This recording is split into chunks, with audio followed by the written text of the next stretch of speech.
أعمالنا من يهده الله فلا مضل له ومن يضلله فلا هادي له ونشهد أن لا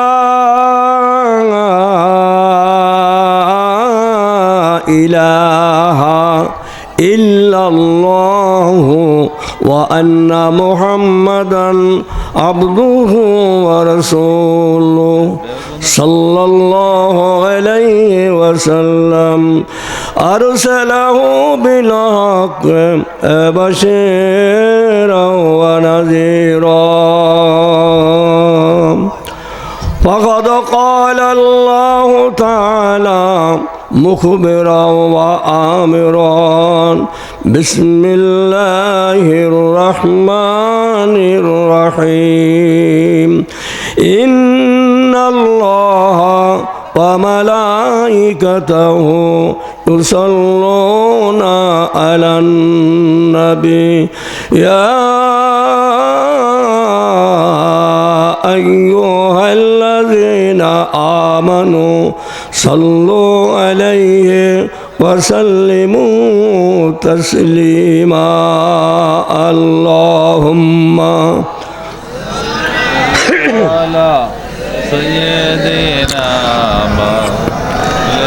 দীর্ঘ একটি বছর পর আমরা এই অলি নিকেতনে এসেছি নাকি ভাই? এটা অলির নিকেতন তো, অলির বাড়ি তো। সুন্দর পশুর জঙ্গল নায়ে, সুন্দর পশুর জঙ্গল নায়ে, কুঞ্জ কুসুম বাগ ভালুকের আড্ডা নায়ে, অলির নিকেতন। নাকটা না দুর্গন্ধ হেতা, তা বলে নাই সন্দেহ হেতা।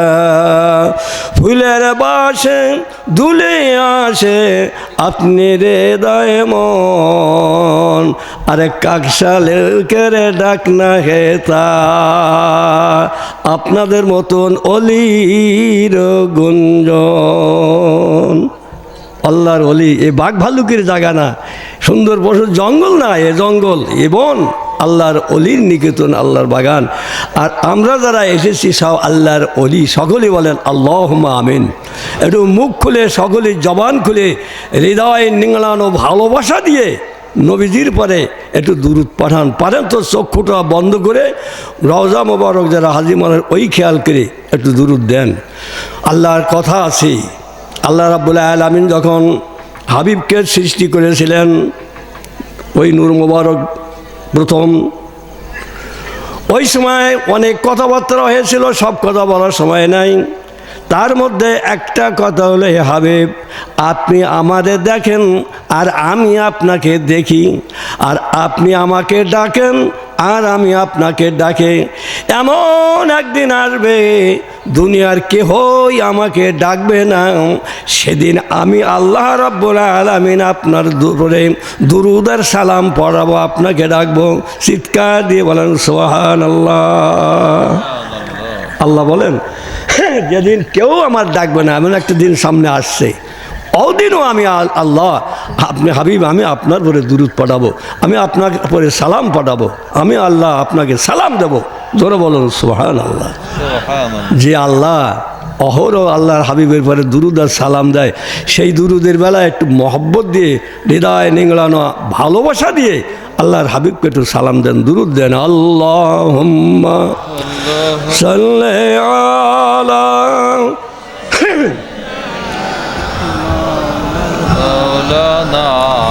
ওয়া আলা আলি সাইয়্যিদিনা কামলিওয়ালা তুমি মদিনাওয়ালা, কামলিওয়ালা তুমি মদিনাওয়ালা। তোমারই জন্য জগত মোজালা। সবাই বলি কামলেওয়ালা তুমি মদিনাওয়ালা। জোরে বলি কামলেওয়ালা তুমি মদিনাওয়ালা। আল্লাহুম্মা সাল্লি আলা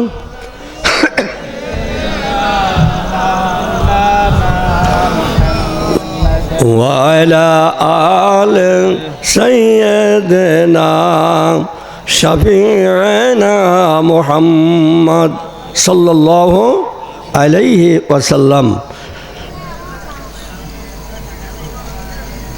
যে মহান আল্লাহ রাব্বুল আলামিনের অফরন্ত দয়ায় ও মানে মায়ায় এই ৭৩তম ৭৫তম অর্থাৎ ৭৫ বছর ধরে এই মাসিক মাহফিল চলছে। তো এই মাহফিলের পরম শ্রদ্ধেয় সভাপতি সাহেব, আল্লাহর হাবিবের নায়েবে রসুল মোহাব্বতের গণ, আর আমার সামনে উপবিষ্ট ৩ জান্নাতের মেহমানগণ। ৩টে জান্নাত, এক হলো আল্লাহর ঘর, ওটাও জান্নাত নাকি? আল্লাহর ঘর মসজিদকে কি বলা হয়? জান্নাত। একটু মুখ খুলে বলেন, এটাকে কি বলা হয়? জান্নাত। আর হেফজখানা মাদ্রাসা, এটাও একটা জান্নাত। আর সর্বোপরি এই যে জায়গায় বসে রয়েছি, এটাও জান্নাত। তাহলে কটা জান্নাত বেষ্টিত জায়গায় বসা আছি? 3টে জান্নাত। সুবহানাল্লাহ বলেন। এই ভাগ্যে যাদের আছে, যাদের নসিবে আছে, তারাই এসে এখানে বসবে। যাদের নসিবে নাই, তারা এখানে আসবে না। তো আল্লাহ শুকরিয়া আদায় করেন যে আল্লাহ আমাদেরকে এই ত্রিমুখী জান্নাতে এসে বসার সৌভাগ্য নসিব করেছেন। আর একবার বলে আল্লাহুম্মা আমিন। তো আমি আপনাদেরকে এই ত্রিমুখী জান্নাতের মেহমানগণ আর আশেপাশে অবস্থানরত পরম শ্রদ্ধাময়ী মা ও বোনেরা সবার দৃষ্টি আকর্ষণ করে আমি আরেকটিবার সালামে মাসনুন জানাচ্ছি। আসসালামু আলাইকুম ওয়া রাহমাতুল্লাহি ওয়া বারাকাতুহু। মোবারকবাদ, খুশি হলাম। প্রাণপ্রিয় ভাইরা আমার, আমরা যেটা এখানে এসেছি, আমরা সব কি মানুষ। আমরা কি বলেন? আমরা সব মানুষ। আমাকে আপনারা সকলেই চেনেন যে আফসার উদ্দিন। পক্ষান্তরে এটা কি? আমরা বলবো হাত, এটা আমার হাত, এটা আমার চোখ, এটা নাক, এটা গাল। তো এই কোনটা মানুষ? আমার হাত মানুষ, না আমার চোখ মানুষ, না আমার গাল মানুষ? আবার যদি বলা হয় যে এ মাদ্রাসা কে করেছে, জবাবে আসবে আমি করেছি। এ জমি কে ক্রয় করেছে, জবাবে আসবে আমি ক্রয় করেছি। এ ঘর কে করেছে, জবাবে বলবো আমি করেছি। এখন আমি আবার কে? এই আমি আবার কে? আমাকে চেনার জন্য, আমাকে জানার জন্য, আমাকে বোঝার জন্য আল্লাহর ওলিদের দ্বারস্থ হতে হয়। জোরে বলেন সুবহানাল্লাহ। আল্লাহর ওলি যারা, এই ওলিদের কাছে যেতে হয়। আল্লাহ কোরআন পাকে সাক্ষ্য দিয়ে বলেছেন, বিসমিল্লাহির রহমানির রহিম অবতাগু ইলাইহিল ওয়াসিলা। ও আমার মোমেন বান্দা বান্দিরা, আমি আল্লাহ আমার পর্যন্ত পৌঁছাতে হলে তোমরা ওসিলা খোঁজো। নবী আমাদের ওসিলা, আর ওলিয়া উলিয়ারা আমাদের ওসিলা। অধিকাংশ মুফাসসিরগণদের মতে যারা পীর, মাশায়েখ, ওলি আবদাল, গাউস, কুতুব, এনারা হলো আল্লাহ রাব্বুল আলামিনের কোরআনের এই আয়াতের অনুকূলে মানে এনারা সব আল্লাহর ওসিলা। জোরে বলেন সুবহানাল্লাহ। এই জন্য বলা হয়েছে, আল্লাহ বলেন কোরআন পাকে, যদি পেতে চাও আমাকে গিয়ে ধরো আমার নবীর দামান খানার দেওয়ানা, নবী ছাড়া খোদা পাবি না। নবী বলেন হাদিস পাকে, যদি পেতে চাও আমাকে গিয়ে ধরো আমার বন্ধুর দামান খানার দিওয়ানা, ওলি ছাড়া নবী পাবি না। সুবহানাল্লাহ। নবীকে পেতে হলে অলির কাছে যেতে হয়, অলিকে পেতে নবীকে পেলে আল্লাহর কাছে আল্লাহকে পাওয়া যায়। নবীরে বাদ দিয়ে আল্লাহর পাওয়া যাবে? এটা হাও করেন, যাবে? নবীর সুন্নত বাদ দিয়ে আল্লাহর কাছে আল্লাহরে খুশি করা যাবে? আল্লাহ নিজেই বলেছেন, আমি আল্লাহ, আমাকে যদি ভালোবাসতে চাও, কুল ইন কুনতুম তুহিব্বুনাল্লাহ ফাত্তাবিউনি ইউহিব্বুকুমুল্লাহ। আল্লাহ বলেন, আমাকে ভালোবাসতে হলে আমার হাবিবের ইত্তেবা করো, আমার হাবিবের অনুকরণ করো, আমার হাবিবের অনুসরণ করো, হাবিবের সুন্নত তরিকা মত ও পথের পরে চলো। সোনামণির, আমার আলোচনা করার সময় আমি পাবো না, তবে যেহেতু অলির দরবারে আমরা আইছি, পাশে শুয়ে আছেন, এই জন্য তার কিছু কথা না বললেও হয় না, বিদায় বলছি। একটু মুখ খুলে একটু দুরূদ শরীফ পড়ি তো আমরা। আল্লাহুম্মা, একটু চা খাওয়ান।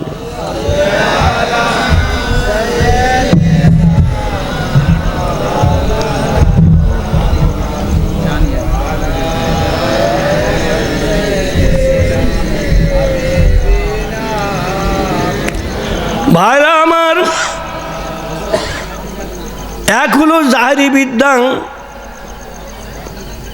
যেটাকে বই পুস্তকে স্কুল কলেজ মাদ্রাসা ভার্সিটিতে পাওয়া যায়, আর এক হলো আধ্যাত্মিক বিদ্যা, যাকে বাতিনি বিদ্যাও বলা যায়।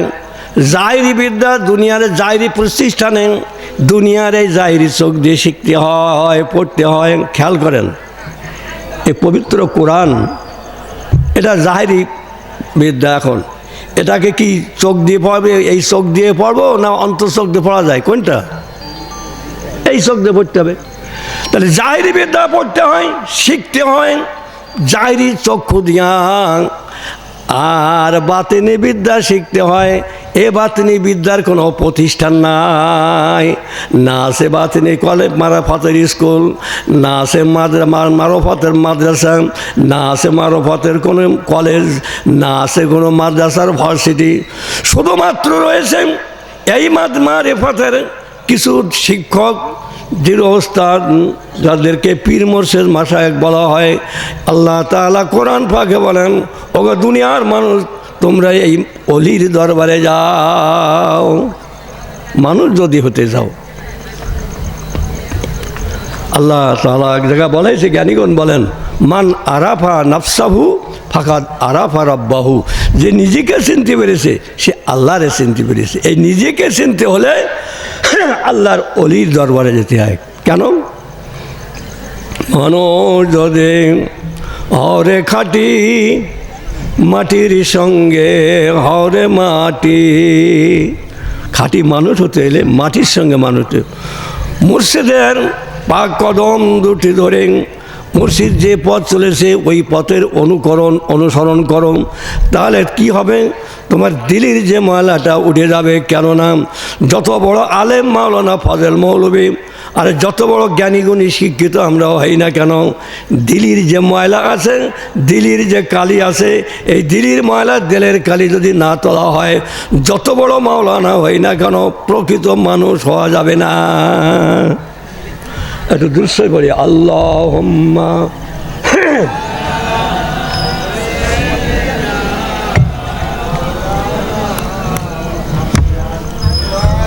আল্লাহ তাআলার হাবিব বলেন, আমি সংক্ষেপ করে কথা বলছি, আর বেশি বাড়াবো না। আল্লাহ রসুল বলেন, ক্বালা রাসূলুল্লাহ সাল্লাল্লাহু আলাইহি সাল্লাম, ইন্নাল মুমিনা ইযা আযনাবা, নিশ্চয়ই যখন কোনো মোমেন ব্যক্তি গুনাহ কাজ করে, নুকতাতুন সাওদাআন ফি কালবিহি, তাহার কলবের উপরে একটা কালো দাগ পড়ে। কি দাগ পড়ে? কালো দাগ পড়ে। শুনিয়ে রেখে দেন বাবা, কালো দাগ।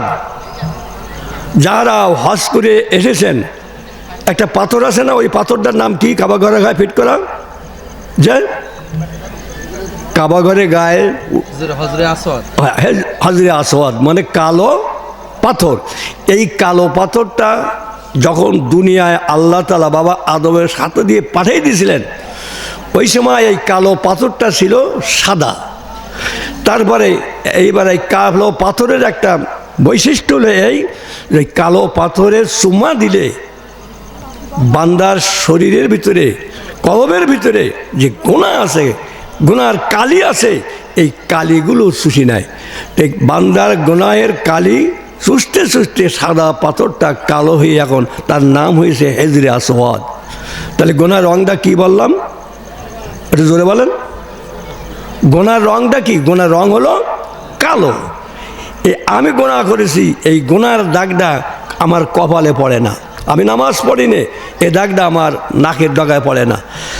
আমি সুদ খাই, এ দাগটা আমার গালের চোয়ালি পড়ে না। এই দাগটা কোথায় নিয়ে ফেলায়? ওই কলবের পড়ে। যেহেতু এই দাগ যদি এই মুখমণ্ডলে পড়তো, তাহলে মুখ উঁচু ঘুরে হাত ঘুরিয়ে ঘুরে আর ওয়াশ করা যেত না। আপনারা বলতে আপনি নামাজ না পড়িয়ে নামাজ ওয়াশ করতে এসেছেন, দূর হয়ে যান এখান থেকে। আল্লাহ তাআলা মানুষের দোষ গোপন রাখায় এই দাগগুলো অন্তরে পড়ে। আল্লাহ তাআলা বলেছেন, নবী বলেছেন, এই দাগ পরিষ্কার করার জন্য দুনিয়া যেমন জামা কাপড় পরিষ্কার করার জন্য সাবান সোডা ইত্যাদি যন্ত্রপাতি আছে, ঠিক তদনুরূপভাবে ওই দিলের ময়লাটা সাফ করার জন্য, ময়লাটা পরিষ্কার করার জন্য, এই কালিটা উঠাবার জন্য যে যন্ত্র আছে, সেই যন্ত্রের নাম হলো জিকিরুল্লাহ। সেই যন্ত্রের নাম কি? জিকিরুল্লাহ, আল্লাহর জিকির। এই আল্লাহর জিকিরের ভিতরে আল্লাহু আল্লাহ নামের জিকির, লা ইলাহা ইল্লাল্লাহ জিকির, এছাড়াও পবিত্র আল কোরআনের তেলাওয়াত জিকির, এছাড়া আরও বহু জিকির আছে। তো আমি আপনাদের সামনে আর সংক্ষিপ্ত কথায় যে কথাটা বলতে চাচ্ছিলাম, আল্লাহর ওলি হলো তারাই যারা এই জিকির আজকার করে নফল ইবাদত করে আল্লাহ রাব্বুল আলামিনের নৈকট্য সান্নিধ্য লাভ করেছেন। ঠিক সেই সময় আল্লাহ রাব্বুল আলামিন তাদেরকে আল্লাহর ওলি বলে, আল্লাহর বন্ধু বলে তাদের টেনে নিয়েছেন। এবং আল্লাহ নিজেই কোরআনে বলেছেন, উলাইকাল্লাযীনা আনআমাল্লাহুন নাবিয়িনা ওয়াস-সিদ্দিকিনা ওয়াশ-শুহাদা ওয়াস-সালিহিন। আমি আল্লাহ তাআলা আমার নবীদের উপরে, আমি সিদ্দিকিনদের উপরে, শুহাদাদের উপরে আর আমার সলেহ বান্দা যারা তাদের উপরে এনাম পুরস্কার দিয়ে দান করেছি। একবার সকলে মুখ খুলে বলি আলহামদুলিল্লাহ। এই কলিমাখালী গ্রামে হাজার হাজার মানুষ এখনও আছে, হাজার হাজারও অধিক মানুষ কবরে গেছে। এক শাহ আব্দুল আজিজ রহমান রহমতুল্লাহ আলাইহি শাহ, আর কোন লোকটার এইরকম সুনাম সুখ্যাতি সুদাস আছে, কার নামের প্রতিষ্ঠান মাদ্রাসা আছে, কার পার কবরের মানে রওজার পাশে মসজিদ, এরকম হেফজখানা আছে। এগুলো সব আল্লাহর ওলি। যেহেতু আল্লাহ রাব্বুল আলামিন তাদেরকে পছন্দ করেছেন, আল্লাহ তাদেরকে বন্ধু হিসাবে গ্রহণ করেছেন, এই জন্য বলা হয়েছে কাল কিয়ামতে মহাশরের ময়দানে 3 শ্রেণীর পতাকা তখনও পথ করে উঠতে দেখা যাবে। এক শ্রেণীর পতাকা থাকবে নবীদের কাছে, আর এক শ্রেণীর পতাকা থাকবে ওলিদের কাছে, আর এক শ্রেণীর পতাকা থাকবে যারা দুনিয়ায় সকল কাজে শুরুতে বিসমিল্লাহ বলেছেন। আল্লাহ রাব্বুল আলামিন বলবেন, ও আমার নবীরা, তোমরা তোমার উম্মতদেরকে শাফাআত করে করে জান্নাতে নিয়ে যাও। ওলিদের বলা হবে, ও আমার ওলিরা, তোমরা তোমাদের ভক্তবৃন্দদেরকে মুরিদানকে শাফাআত করে জান্নাতে নিয়ে যাও। আর পরিশেষে বিসমিল্লাহদের বলা হবে, ওগো তোমরা কোন দল করতে, কোন বাড়ি করতে? বিসমিল্লাহ আল্লাহরা বলবেন, আমরা বিসমিল্লাহ বলে দল ছিলাম। দুনিয়ায় সকল ভালো কাজের থেকে, এমনকি ব্যক্তিগত জীবন থেকে রাষ্ট্রিক জীবন পর্যন্ত যত ভালো কাজ আছে, সকল ভালো কাজের শুরুতে বিসমিল্লাহ বলে শুরু করতাম। আল্লাহ বলে, যাও, আমি আল্লাহ তোমাদেরকে ক্ষমা করে দিলাম, যাও জান্নাতে চলে যাও। আর তোমরা এক একজনা 12,000 করে গুনাহগারদের মানে সাথী করে জান্নাতে নিয়ে যাও। ধরে বলেন সুবহানাল্লাহ।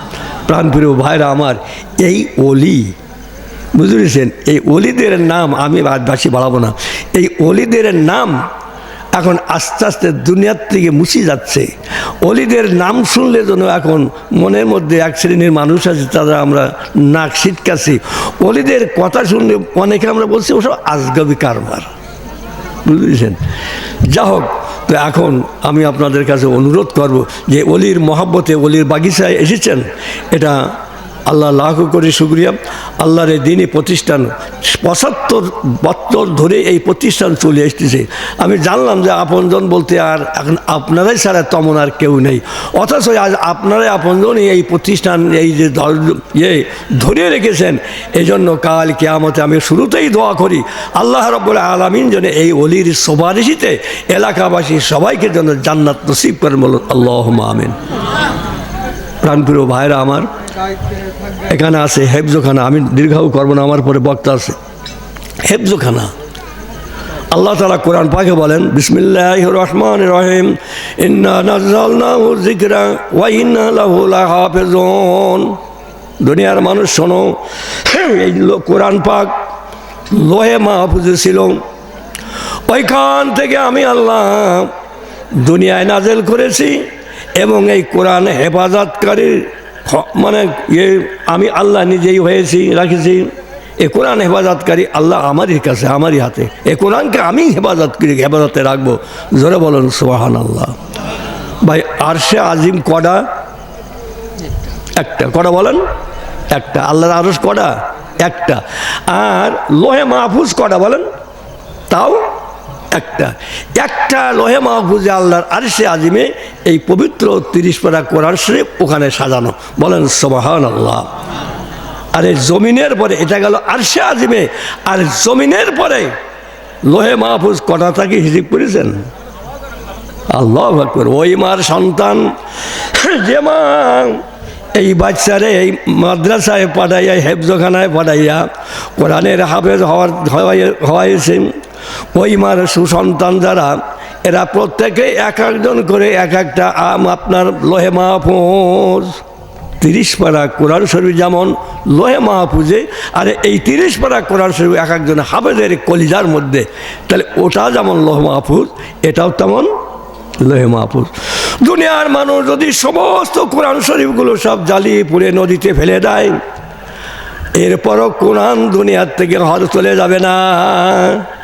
কারণ হাজার হাজার নয়, বরঞ্চ লাখো লাখো কোরআনের হাফেজ নির্ভুলভাবে আজকে এই বাংলার জমিনে শুধু না, তামাম বিশ্ব জড়িয়ে রয়েছে। বলেন আছে কি না? আজ বাংলার ছাত্র এই হেফজখানায় প্রতিযোগিতায় 2 নম্বরে বোধ না 3 নম্বরে পাশ করি, 3 নম্বরে পাশ করেছে। এ কি কম গৌরবের কথা? সেই কোরআন, এই যে কোরআন আজ বাংলার মুখকে সমুজ্জ্বল করে গোটা বিশ্বের বুকে ওই ছোট্ট একটা বাচ্চা তুলে ধরেছে। কোরআনের আলোচনার পরে অনেক সুন্দর সুন্দর ঘটনা আছে, বলতে গেলে অনামাই সাবেক্ত, আমি দীর্ঘায়ু করব না। প্রাণপ্রিয় ভাইর আমার, এখন একটা কথা আমি বলি সংক্ষিপ্ত আকারে। এই জিনিসটার নাম কি বাবা? সকলেই বলেন মোবাইল ফোন। এর নাম হলো মোবাইল ফোন। আর এটা হলো সাদা মাটা। আর এরপরে আছে ওগুলো কি ফোন বলে এরকম করে, টাচ ফোন। ভালো, এটার আবিষ্কার খুব বেশি দুইটাতে 5 থেকে 6 বছর, না হয় 10 বছরই হোক, তার বেশি হয়নি। কি ঠিক না ঠিক? এই 10 বছরের মধ্যে এমন মানুষ আমরা এখানে আছি জীবনে স্কুলে যায়নি, মাদ্রাসায় যায়নি, মক্তবে যায়নি, একেবারে আমার মতন কাঠমূর্খ নিরেট মূর্খ মানুষ আমরা আছি অনেক। কি এরকম আছে না? নেই? এদের হাতে যখন ওই ফোনগুলো তুলে দেওয়া হচ্ছে, দেখবেন ঘষতে ঘষতে ওরা যা জানে আমার মতন পণ্ডিতেরা তা জানে না। কি কথাটা ঠিক না বে ঠিক? হ্যাঁ, আল্লাহর কাছে জবাব দিতে হবে। কথাগুলো মনে রেখে তারপর বাড়ি যাবেন। আমি কিন্তু টানা আওয়াজ করছি না।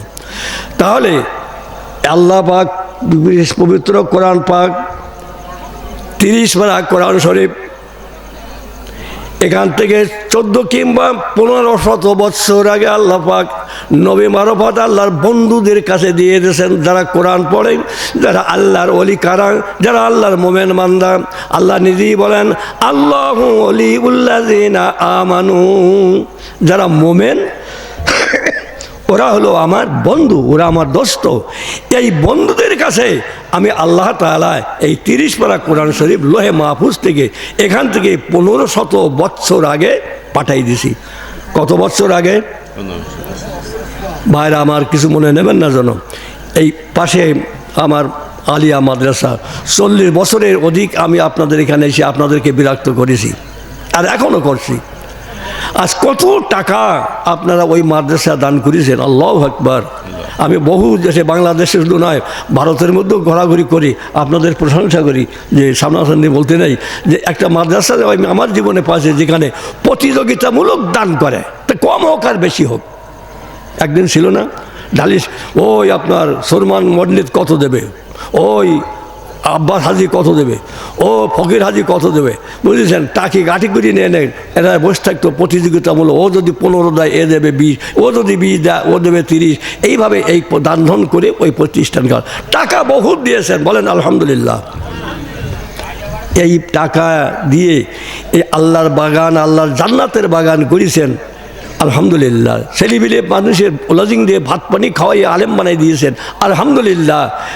কিন্তু কপালে এমন কপাল নিয়ে এসেছি আমরা যে এত কিছু করলাম যে প্রতিষ্ঠানের জন্য, কোরআনের জন্য, কত হাফেজ, কত আলেম, কত মুহাদ্দিস মুফাসসির হয়ে গেল, আর আমি কপাল বলা একটা কোরআন শরীফ আজ আমার 70 বছর 80 বছর বয়সের মধ্যে এই কোরআন একটু পড়তে শিখলাম না। কি জবাব দেবেন আল্লাহর কাছে? বাড়ি দিয়ে কপালে হাত দিয়ে চিন্তা করবেন। এই গেল এক। 2 নম্বর, এই ফোন একটু আগে তো শুনলেন, এর ভিতরে কঠিন কঠিন ফাংশন আছে যা অনেক শিক্ষিত লোকে আমরা খুঁজে বের করতে পারিনি, অথবা একটা নিরক্ষর ছেলের হাতে দিলে সে খুঁজি বের করে দেয়। আল্লাহ, চেষ্টা করেছি। আর শুধু তাই না, আজকে এই কোরআন যদি পণ্যওয়ালা হিসাবে এই গ্রামের প্রত্যেকটা লোকের বাড়িতে যাওয়া যায়, সব বাড়িতে কি কোরআন লোক পাওয়া যাবে? সব বাড়িতে তাকের পরে কে কোরআন শরীফ আছে? সকলের বাড়িতে আছে, সবার বাড়িতে আছে। হুজুর মনে অনেকে বাড়িতে নেই, আলহামদুলিল্লাহ। তাহলে এটা আরো গৌরবের বিষয়, যেহেতু এটা প্রতিষ্ঠান মাদ্রাসা করে এখানে থাকতে পারে, কিন্তু বহু জায়গায় নাই। এবার আসেন, এই ফোন সব বাড়ি আছে। এ একেবারে নাম হলো মোবাইল, মানে ভ্রাম্যমান। এই মোবাইল ফোন এর মান হলো ভ্রাম্যমান ফোন। কাছে রাখবেন, হাটে মাঠে নদী, মানে যেখানে থাকবেন, বাস হ্যালো করলে একবার দুবার হ্যালো হয়ে গেছে করলে। ওই দেখেন আমার হুজুর বলছি, যতজন পরিবারের সদস্য প্রায় সকলের কাছে একটা করে আছে, একটারও বেশি আছে।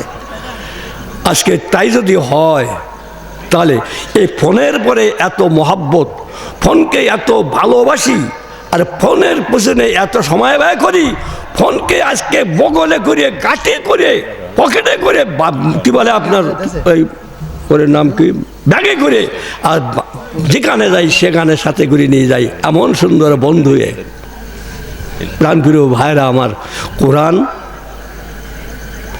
কোরআনের পরে কি এ সময় ব্যয় করি? এত কষ্ট করে কি কোরআন পড়া শিখলাম? আমি আমার পরিবারের সবাইকে কে কোরআন পড়া শেখাতে পারেছি? সকলের হাতে যদি একটা করে ফোন তুলে দিতে পারি, তাহলে আমি একটা ছেলে আমার বাড়ির প্রত্যেককে একটু কোরআন পড়া শিখাতে পারলাম না? যদি আল্লাহ হিসাব চাই, কি জবাব দেব? এগুলো একটু ভাববার সময় দিয়ে যাচ্ছে। হ্যাঁ, এরপরে আসেন, আপনারা কোরআনকে ভালোবাসেন, আলহামদুলিল্লাহ, সবাই বলেন আলহামদুলিল্লাহ। কোরআন ভালো না বাসলে কোরআনের মজলিসে যাতেন না। মাদ্রাসায় কমপক্ষে 16 বছর পড়তে হয়, তারপরে একটা মুফাসসির হওয়া যায়, মুহাদ্দিস হওয়া যায়। আর আপনারা জীবনে মাদ্রাসার বারান্দাও পাওয়া যাননি, অথচ আজকে তফসির ক্লাসে এসে তফসিরের ছাত্র হিসাবে বুঝে নিয়েছেন। জোরে বলেন আলহামদুলিল্লাহ। আপনারা সব তফসির ক্লাসের ছাত্র। কি কথা বুঝতে পারছেন? কথাটা কি বোঝা যাচ্ছে? কখা ডব্বা তাসা কিচ্ছু জীবনে পড়েনি, শিখিনি। মনে বাংলা, ইংরেজি, অঙ্ক, ভূগোল, হাদিস, কোরআন, মহাদেব, তফসির, জালালাইন, তারপরে বেলাগাত, কি বলে, এমনিভাবে যত তফসির বা যত কিতাব, বই পুস্তক আছে, হেদায়া, কিচ্ছু পড়েনি, সব ফেলে নিয়ে রয়েছে। আজকে আপনারা বিনা পড়ায়, বিনা বইটি, বিনা কিতাবে মুফাসসিরদের বক্তৃতা শোনার জন্য তফসিরের মাহফিলে এসে প্রত্যেকটা তফসির ক্লাসের ছাত্র হয়ে বেরিয়েছেন, আলহামদুলিল্লাহ। আল্লাহর হাবিব বলেন, শেখার মন নিয়ে যদি বাড়ির থেকে বাইরে থাকেন, তাহলে একটা সুসংবাদ শুনে নেন, আপনার নামটা তালবুল ইলমের খাতায় উঠে গেছে। আপনি বাড়ির থেকে যখন গুটি গুটি পা ফেলে সামনে এগোচ্ছেন, আল্লাহর হাবিব বলেন, আল্লাহ তাআলার তরফ থেকে ও আমার ফেরেশতারা তোমরা সাক্ষী থাকো যে মানুষগুলো এই তফসির শোনার জন্য বাড়ির থেকে কোরআনের মহব্বতে তফসিরের মহব্বতে যাচ্ছে, পেছনের পাটা উঠাইয়ে সামনে ফেলাতে যত না দেরি হয় আমি আল্লাহ তাআলা নিজ গুণে আমার হাবিবির খাতিরে ওই ব্যক্তিদের জীবনের সমস্ত গুনাহগুলো মাফ করে দিয়ে দিলাম। কথা বুঝতে পারছেন? বাড়ির থেকে কি মাপসি কেউ আইলাম? একটু হাঁ করেন। আপনার আমার চেয়ে বড় অনেক ভালো কথা শুনবেন, তো আমি কয়েকটা কথাই মুরব্বী হিসাবে বলছি, একটু শুনি, মনে করে রাখবেন। তাহলে বাড়ির থেকে যখন এসেছি কেউ তওবা তালকিন করে আসেনি, অথচ আপনি আমি না চাইতে তফসিরের মজলিসে আসি বসার খাতিরে, কোরআনের মজলিসে, হেফেজিখানা মাদ্রাসা এসে মজলিসে বসার কারণে আল্লাহ তাআলা আপনার জীবনের গুনাহগুলো সবই মাফ করে দিয়ে জান্নাতি মেহমান হিসাবে কবুল করে নিয়ে এই জান্নাতের বাগানে বসেছেন। জোরে বলেন আলহামদুলিল্লাহ। ভাই, কোরআন পড়তে জানে না, ইন্ডিয়ার এক নিভৃত পয়লি এলাকা, কোরআন তো দূরের কথা, কোনো লেখাপড়াই জানে না, সব অনেক আগের কথা বলছি। তো এখন ওই পল্লীতে এক মুরব্বী সাহেব মারা গেছে, বয়স 70-80 হবে। ওই মুরব্বী সাহেবের ছিল 6-7টা সন্তান। এরা কিন্তু সব ওই এক নিরক্ষর মূর্খ। কি করে ছেলে আব্বারে দাফন কাফন করতে হবে জানে না, বোঝে না। নিকটে ছিল আর এক মুরব্বী সাহেব, তার কাছে দাদা বসে, তার কাছে যেয়ে বললো, ভাই দাদু এই ব্যাপার, বলে আমি তো তোমরা যেরকম বলছো আমি বুঝিনি, এক কাজ করো, ওই রাস্তা দিয়ে দাঁড়াই থাকো, ওই যে মানে আপনার ফার্মের সামনে যে রয়েছে ওই ইন্ডাস্ট্রিতে, ওখানে ওই ফার্মে বহু লোক চাকরি বাকরি করে, অনেক আলেম মাওলানা যায়, ওই আলেম মাওলানা দেখে তোমরা তার কাছে এই কথাটা বলবা, সেই তোমাদের সুন্দর ব্যবস্থা দিয়ে দেবেন। আমি সংক্ষিপ্ত কথাটা বলি। এবারে এক হুজুর আসেন, সালাম দিয়ে বললেন, ভাই হুজুর আমি এই ব্যাপারে পড়েছি, আমার আব্বারে কী করে কবর দিতে হবে, কী করে কাফন পরাতে হবে, কী করে দাফন দিতে হবে, আমি না কিচ্ছু জানি না, দয়া করে কি আপনি আমাদের একটু সাহায্য করবেন? হুজুর সাহায্য করলেন, গেলেন সব কিছু নিজে হাতে সব কিছু সেরিয়ে নিলেন। এবারে কাফন করাইয়ে তারপর চলে গেলেন অফিসে। অফিসে যেয়ে দেখে, কারখানা যেয়ে দেখে যে কারখানার সমস্ত শ্রমিকেরা কারখানার বাইরে সব লাইন দিয়ে দাঁড়িয়ে রয়েছে। এই কী ব্যাপার, বাইরে কেন, আজকে কি ছুটি? বলে না। তুমি জানো না? বলে না। কি ব্যাপার? বলে ম্যানেজার সাহেব, ওই ম্যানেজার সাহেব কি বলে আপনার ওটা, আজকে ওই আইডি কার্ড ওনারা সয়ে করছে, চেক করতেছে। লোকটা ভাবে তাহলে আমারও তো আইডি কার্ড চেক করবে। এখন খুঁজিতে দেখে ঠিক আছে হবে। এবার ওনার সামনাসামনি যখন হয়ে গেছে, ম্যানেজার সাহেব জিজ্ঞাসা করছে আইডি কই? বলে তখনই হাত দিচ্ছে এ পকেটে ও পকেটে, ব্যাগে, কোথাও নেই। হঠাৎ করে মনে পড়ে গেল, তাই তো সে আইডি কার্ড তোমার কাছে নেই, সম্ভবত ওই কবরে লাশ নামাইছিলাম ওই জায়গায় বুঝি পড়ে যেতে পারে। ওনার ম্যানেজার সাহেবের বললেন, হুজুর স্যার এই ব্যাপার। ম্যানেজার সাহেব বললেন, যান দৌড় মরিয়ে যান, দেখেন কী করতে পারেন না পারেন। গেলেন সেখানে। এবার ওই মুরব্বীর কবর খুঁড়ে এবারে যখন ঘোরা শুরু হয়েছে, দেখা গেল কবরের ভিতর থেকে একটা সুন্দর ফোকাস, আলোর ফোকাস বেরিয়ে আসছে। ধরে বলেন সুবহানাল্লাহ। এরপরে ওই কবরের ভিতর থেকে মানে আপনার অত্যন্ত সুগন্ধ, আতর খলবু সুগন্ধ বেরিয়ে আসতেছে। তারপরে কবর ফাঁক করে দেখা গেল যে কবরের মধ্যে সুন্দর একটা ফুলের বাগান তৈরি হয়ে গেছে। এরপরে এই কবরের নিচে নেমে দিয়ে দেখা গেল ওই যে লোকটাকে শোয়াই রাখা হয়েছিল সুন্দর জান্নাতি পোশাক পরে তার সমস্ত শরীরটাকে আবৃত্তি করে দেওয়া হয়েছে। এবারে খোঁজাখুঁজি করে আইডি কার্ডটা পাওয়া গেল, নিয়ে চলে আসলো। ছেলেদের বলছে, তোমরা বললে আমার আব্বার এমন কোনো আমল নেই, নিরক্ষর মানুষ, অথচ তোমাদের আব্বা এমন একজন জান্নাতি মানুষ, একজন বুজুর্গ ব্যক্তি, ভুল বললে কেন? বলে না আমি ঠিক বলছি, আমার আব্বা কিছু আমার আব্বা কিছুই জানে না, নিরক্ষর মানুষ ছিলেন। বলে ঠিক আছে চলো তোমার আম্মার কাছে শুনি। মায়ের কাছে যে জিজ্ঞাসা করা হলো, আপনার স্বামীর এমন কি গুণ আছে যার জন্য আজকে আপনার স্বামী যা কবরের মধ্যে এই অবস্থা দেখলাম?